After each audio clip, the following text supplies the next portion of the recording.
পৰ্বতজোৰাৰ বগৰীবাৰীত উত্তপ্ত পৰিস্থিতি। উত্তপ্ত জনতাই ঘেৰাও কৰিলে বগৰীবাৰী থানা।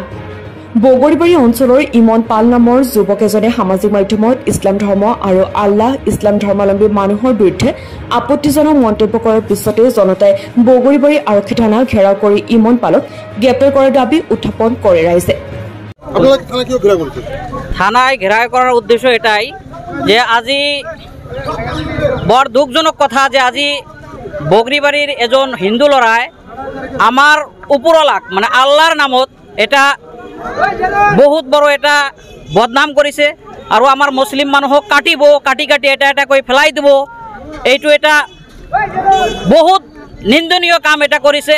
এর জন্য আমি থানাও ঘেরাও করেছো যে ওসি স্যারেক আমি দাবি জানাইছো যে 10 মিনিট বা 2 ঘন্টার ভিতরে যদি সেই আসামিজনক যদি গ্রেপ্তার নকরে তেনেহলে আমি সমস্ত সংখ্যালঘু রাইজে আমি প্রতিবাদ করিব কারণে বাধ্য হয়ে যাম।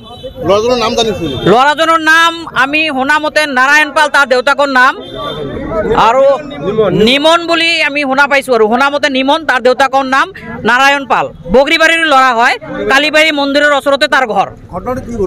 ঘটনাটো আমি আগতে একো হোৱা নাই হি মানে দম দিছে আৰু মুছলমান মানুহক তাতে ফেসবুকত দম দিছে ফেস দি মানে ভিডিও কৰি কেনে হি ভাইৰাল কৰিছে আৰু এইটো আমি অতি সোনকালে যদি এই বগৰিবাড়ি আৰক্ষী যদি ইয়াৰ পদক্ষেপ যদি নলয় তেনেহলে আমি পৰিস্থিতি বাধ্য হম আন্দোলন কৰিব বাধ্য হম বা যত গলে আমি ইয়াৰ ন্যায় পাম সেইটোৰ কাৰণে আমি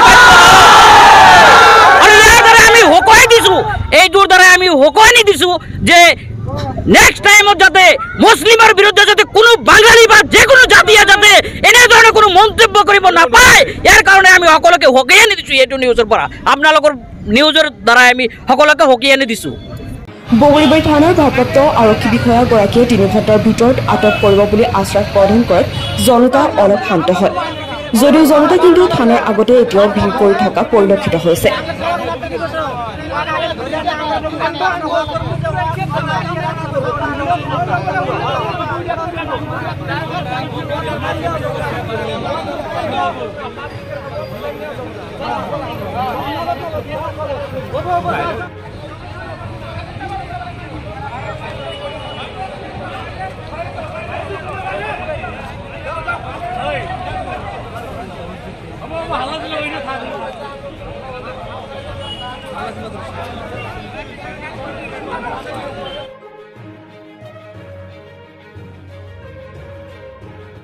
নয়াহাটৰ পৰা ৰাহুল দাসৰ ৰিপৰ্ট নিউজ 24 এনি।